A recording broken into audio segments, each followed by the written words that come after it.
Welcome to the PhoneArena.com review of the Motorola i335. The i335 is the latest candy bar in Sprint's iDEN lineup and will serve to replace the i265 and i325. The 335 doesn't have any new functions, but what is new is the form. For the first time, we see a slim, sleek candy bar in the iDEN lineup. Overall, it's about the same dimensions as a Sliver L7. It's only 12.7 millimeters thin, by far thinner than any Nextel phone released to date. The internal antenna is also a first, as well as the mini USB charging port. This is the first time we've seen this on an iDEN unit, and up until now they've all been proprietary. On the front is a meager 130 by 130 display. However, they have upgraded it to a TFT screen as opposed to the normal STN screens found on iDENs. This makes it much more readable and more crisp. At the bottom you can see the keypad.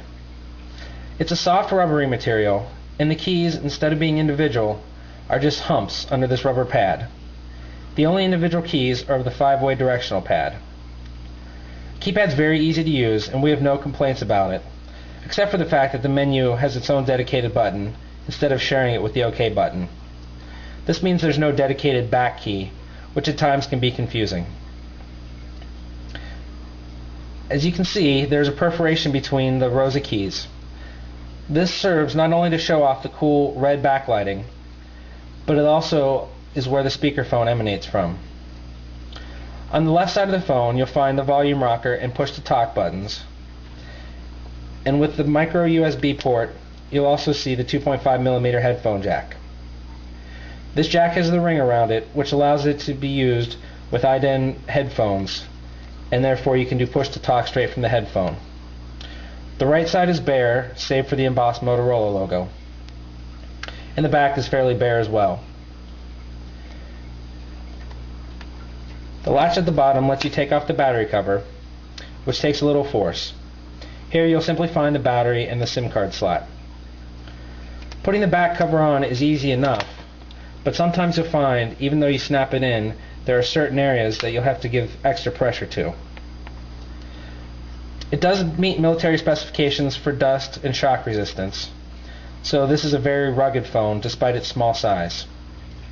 Overall, we really like the design of the i335 and hope that future iDEN units will use it for its styling cues.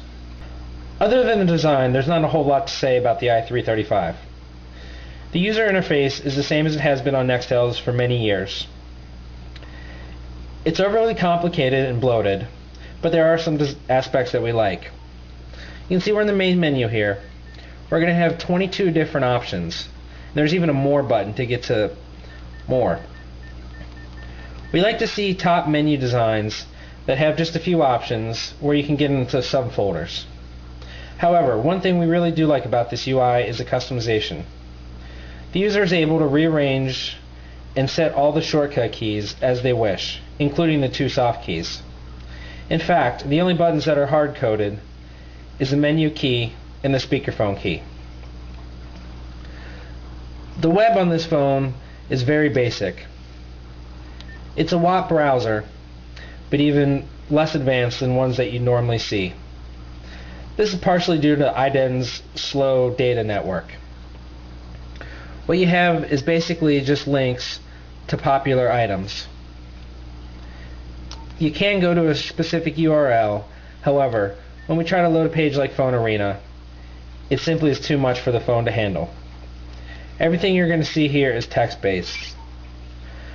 The browser is one place where the lack of a back button really comes to show. You can hit the N key to take you back to certain pages, such as the main home page. However, it's very illogical and something that we don't like. Other than that, the phone supports all the standard iDEN features. It has the push-to-talk with the button, which as always is lightning fast. And like many of the newer phones, supports the direct talk feature, which allows users who are out of cellular coverage to still connect to each other up to 6 miles away through the direct connect. It's a very cool feature and can come in very handy in times such as national emergencies. Overall, we really like the 335 for what it was. It's a basic phone, and it doesn't try to be anything different. It's nice and small and very pocketable, and many iDEN users will finally have a phone that doesn't look like it came from the 1990s. If you're looking for just a basic iDEN phone, the 335 is our recommendation.